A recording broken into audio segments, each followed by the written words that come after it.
आप देख रहे हैं हमारा YouTube चैनल दी सच्चा भारत और आज के इस बुलेटिन में आपका स्वागत है। कोरोना संक्रमण से पाली को बचाने के लिए अब बंदिशें एक बार फिर से तेज कर दी गई है। पाली जिले के 9 नगर निकाय क्षेत्रों में सोमवार से रात 10 बजे के बाद बाजारों को बंद करने के आदेश आ गए हैं। जिला कलेक्टर अंशदीप ने आदेश निकालते हुए अंदेशा जताया है कि आने वाले समय में पाली में होली, धुलंडी व शीतला सप्तमी को लेकर कई मेले आयोजित होने वाले, जिनमें हजारों की संख्या में भीड़ होगी। इसके साथ ही शादी की सीजन के चलते विभिन्न प्रदेशों से प्रवासियों के आने का दौर भी पाली में जारी है। इसके अलावा जोधपुर में बढ़ रहे मामले और जोधपुर से प्रतिदिन पाली और जोधपुर के बीच सैकड़ों लोगों के अप डाउन के चलते यहां पर संक्रमण फैलने का अंदेशा है। इसके चलते सख्तियां अभी से शुरू करनी पड़ेगी। इसी को लेकर सबसे पहले बाजारों को बंद करने के आदेश दिए हैं। जिले के देसुरी थाना क्षेत्र के देसुरी की नाल में रविवार शाम को तेल से भरा हुआ एक टैंकर अनियंत्रित होकर पलट गया। टैंकर के पलटने के बाद उसमें भरा हुआ तेल रिसकर सड़कों पर फैल गया, जिसके कारण ढलान भरे रास्तों में कोई भी हादसा हो सकता था। इसी को देखते हुए पुलिस ने दोनों तरफ के रास्ते बंद कर दिए। इससे सड़क पर लंबा जाम भी लग गया और सोमवार सुबह तक इस सड़क पर मिट्टी डालने का कार्य चल रहा था, जिसके कारण दोनों ही तरफ के रास्ते बंद किए हुए थे। एटीएम बदलकर ठगी की 2 वारदातें हुई थी। सूचना प्राप्त होने पर थाने से सादा वस्त्रों में बैंकों में जाब्ता तैनात किया गया, वह उन पर निगरानी रखी गई। जरिए मुखबिर सूचना मिली कि जिन व्यक्तियों द्वारा वारदात की गई है वह पुणे एक एटीएम के बाहर खड़े हैं, जिस पर मन एसएचओ मय जाब्ता मौके पर पहुंचा। वह उक्त शख्स पुलिस को देखकर वहां से भागने लगे। कस्बे वासियों के सहयोग से वह पुलिस जाब्ते की मदद से उनको पकड़ा। एक व्यक्ति मौके से भागने में सफल रहा। वह दूसरा व्यक्ति अकरम सनौफ फरीद निवासी नूह हरियाणा मेवात को मौके पर पकड़ा, जिसके कब्जे से 30 फर्जी एटीएम बरामद किए गए। वह दोनों वारदातों में निकाले गए 62,000 रुपए भी बरामद किए गए। एक व्यक्ति मौके से फरार हुआ, जिसका नाम शाहबाज है, जिसकी तलाश की जा रही है। कि राजस्थान सरकार का पुलिस प्रशासन बिल्कुल निष्क्रिय है।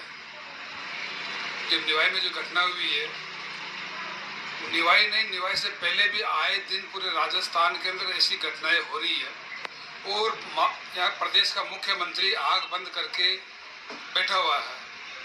पुलिस प्रशासन बिल्कुल बेफिक्र है। आज बड़ा दुख की बात है कि 3 दिन पूर्व निवाई के अंदर जो सत्यनारायण जी व्यापारी है, उनको सरेआम रोड के ऊपर गोली मार के सिर्फ रुपए छीन के ले जाते हैं और आज तक अभी तक किसी प्रकार की पुलिस ने कोई हरकत नहीं करके किसी को गिरफ्तार नहीं किया।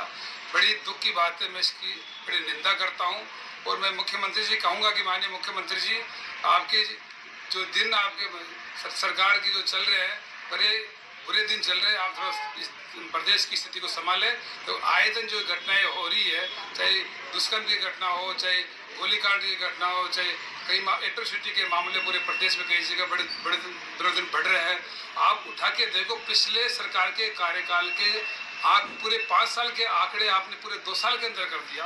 तो बड़े दुख की बात है। जो निवाई में जो घटना हुई है, उसे पूरी निवाई विधानसभा के कार्यकर्ता बड़े शब्द हो रहे हैं। ताकि इस घटनाक्रम के मैं यही कहूँगा कि बड़ी जल्दी से जल्दी बड़ी सावधानता से ये जो कुशवार लोग हैं, जिन्होंने जो आतंक फैला रखा, उनके खिलाफ कार्रवाई हो ताकि यहाँ की जनता को राहत मिल सके। चित्तौड़गढ़ शहर के निकट भोईखेड़ा स्थित उच्च माध्यमिक विद्यालय में संस्कृत की शिक्षिका के व्यवहार से नाराज होकर विद्यार्थियों एवं ग्रामीणों ने तालाबंदी कर दी, गेट के ताला लगा दिया तथा स्कूल के बाहर विरोध प्रदर्शन किया है। जानकारी में सामने आया है कि स्कूल में संस्कृत की शिक्षिका नीति चावला के व्यवहार से विद्यार्थियों के अलावा स्टाफ भी परेशान है। इसके चलते वे विरोध पर उतर आए हैं। जानकारी मिली है कि सोमवार सुबह स्कूल खुलने के कुछ देर बाद ही ग्रामीण स्कूल में पहुंच गए और तालाबंदी करते हुए विद्यार्थियों के साथ विरोध प्रदर्शन किया है तथा शिक्षिका को यहां से हटाने की मांग की है। इस घटना की जानकारी मिलने के बाद शिक्षा विभाग के अधिकारी भी मौके पर पहुंचे हैं, जिनसे ग्रामीणों ने शिक्षिका को तत्काल प्रभाव से मौके से हटाने की मांग की, जिससे कि शिक्षण कार्य चले। हम लोग को समझाइश कर रहे हैं कि खोले, क्योंकि बच्चों का वैसे ही नुकसान हो चुका है कोरोना में। और अभी परीक्षा भी जल्दी है और मैडम के लिए जो इनकी शिकायत है वो प्रकरण भेज चुके हैं हम छुट्टी। कौन सी मैडम से इनको ऑब्जेक्शन है और क्या शिकायत आ रही है? निधि चावला से। क्या शिकायत क्या है इनकी? शिकायत ये कि उनका व्यवहार जो है बच्चों के साथ में भी और मतलब पढ़ाना नहीं करना और स्टाफ के साथ में भी बच्चों द्वारा भी शिकायतें की जा चुकी है। हमसे भी शिकायत की जा चुकी है बच्चों के। हम लोगों ने समझाया भी कई बार, मैडम को भी कई बार मौखिक को लिखित रूप से समझा दिया है। तो इस बारे में किया था आपने? हाँ, विभाग को सूचित कर रखा है, उनके जांच भी चल रही है। धौलपुर जिले के सैंपू थाना क्षेत्र के NH 123 पर जाखी गांव के चौराहे पर सुप्रीम कोर्ट द्वारा प्रतिबंधित चंबल बजरी से भरे ट्रैक्टर ट्रॉली ने सड़क के पास खड़े 4 युवकों को टक्कर मार दी। चालक से बेकाबू होकर ट्रैक्टर ट्रॉली भी पलट गया। ट्रॉली के नीचे 2 युवक दब गए। दुर्घटना से मौके पर चीख पुकार निकल गई। दुर्घटना को देख स्थानीय लोग मौके पर पहुंच गए, जिन्होंने ट्रॉली के नीचे से दबे दोनों युवकों को बाहर निकाला। लोगों ने चारों घायलों को जिला अस्पताल के ट्रॉमा सेंटर में भर्ती कराया है। उधर हादसे से स्थानीय लोगों में आक्रोश भड़क गया। गुस्साए लोगों ने हाईवे पर जाम लगा दिया। मामले की सूचना पर स्थानीय सैंपू पुलिस के साथ अन्य पुलिस थानों का जाब्ता एवं पुलिस लाइन से अतिरिक्त बल भी पहुंच गया। जाम लगने से वाहनों की हाईवे पर लंबी लंबी कतारें लग गई। मौके पर पहुंचे पुलिस के आला अधिकारियों ने लोगों के भारी विरोध का सामना करना पड़ा। करीब 1 घंटे तक लोगों ने जाम लगाकर पुलिस की कार्यशैली के खिलाफ रोष व्यक्त किया। आज जाकी में रेत की ट्रैक्टर की ट्रॉली पलटने से 3 बच्चे घायल हो गए थे। उनको हॉस्पिटल में एडमिट करा दिया गया है। कानून व्यवस्था नियंत्रण में, किसी प्रकार कोई जाम नहीं है। वाहन सुचारू रूप से चल रहा है। दुर्घटना के बाद चालक मौके से फरार हो गया।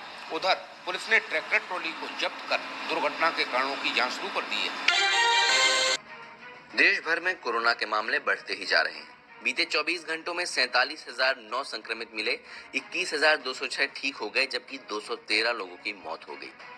अकेले महाराष्ट्र में ही 30,535 संक्रमित मिले, जो राज्य में कोरोना के दौर में अब तक का सबसे बड़ा आंकड़ा है। इससे पहले 11 सितंबर को 24,888 केस आए थे, तब ये सबसे ज्यादा था। वहीं छत्तीसगढ़ में भी कोरोना के बढ़ते मामलों को देखते हुए राज्य सरकार ने सभी स्कूल, कॉलेजेस और आंगनबाड़ी को अगले आदेश तक बंद रखने की घोषणा की है। पंजाब में भी सभी स्कूल, कॉलेज 31 मार्च तक बंद कर दिए गए हैं। मध्य प्रदेश के भोपाल, इंदौर और जबलपुर में रविवार को लॉकडाउन रहा। ये सोमवार सुबह 6 बजे तक प्रभावी रहा। सोमवार सुबह से अजमेर का मौसम बदला बदला नजर आ रहा है। वातावरण में धूल के कण ही कण नजर आ रहे हैं, जिसकी वजह से विजिबिलिटी काफी कम हो गई है। विजिबिलिटी करीब 200 मीटर भी नहीं रह गई, जिसकी वजह से वाहन चालकों को वाहनों की लाइट जलानी पड़ रही है। कयास लगाए जा रहे हैं कि जल्द ही यहाँ पर बारिश भी हो सकती है। जम्मू कश्मीर में सुरक्षा बलों ने 3 आतंकियों को मार गिराया। 2 और आतंकवादियों और सुरक्षा बलों के बीच फायरिंग जारी है। मुठभेड़ शोपिया के मुनिहाल इलाके में हुई और अभी भी चल रही है। इस बात की जानकारी कश्मीर जोन पुलिस ने ट्वीट कर दी। तीनों आतंकवादी लश्कर तैयबा से जुड़े थे। बता दें कि इससे पहले 16 मार्च को शोपिया में मुठभेड़ में 2 आतंकवादी मारे गए थे। इसके अलावा 11 मार्च को अनंतनाग में मुठभेड़ में जैश के 2 आतंकी ढेर किए गए थे। पन्ना धाय जैसी हमारी महिलाएं रही हैं, हाड़ा रानी जैसी हमारी महिलाएं रही हैं, रानी पद्मिनी जैसी हमारी महिलाएं रही हैं। और चाहे खेल को ले लो, चाहे राजनीति को ले लो, चाहे कला क्षेत्र को ले लो, हर क्षेत्र में राजस्थान की महिलाओं ने न केवल राजस्थान बल्कि पूरे देश का मान सम्मान बढ़ाया है।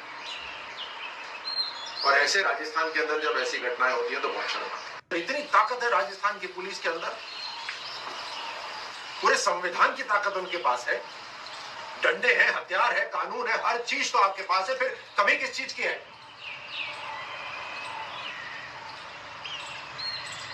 इच्छा की कमी है, करना नहीं चाहते, खुद का इंटरेस्ट है, पता नहीं क्या चीज अपने अगले जन्म में लेके जाएंगे। कुछ लोग पैसा बटोरने में लगे। महाराष्ट्र में सुना ना आपने, इस तरह का भारत चाहिए क्या हमारे? भाई बहन, अभी तक राजस्थान के ऊपर 6000 घटनाएं हो गई हैं, अभी तक एक भी टिप्पणी नहीं करी, एक भी बात नहीं करी। ये दोगला है।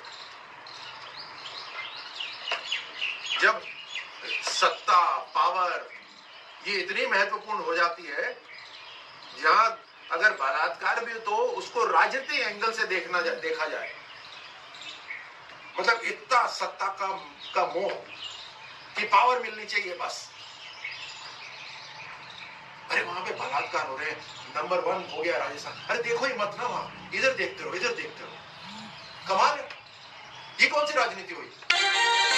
ग्रेड पे 3600 सहित अपनी 3 सूत्रीय मांगों को लेकर 15 फरवरी से धरना प्रदर्शन कर रहे पटवारियों का समर्थन देने all India Patwari and Kanungo welfare association के पदाधिकारी धरना स्थल पहुंचे और अपना समर्थन दिया।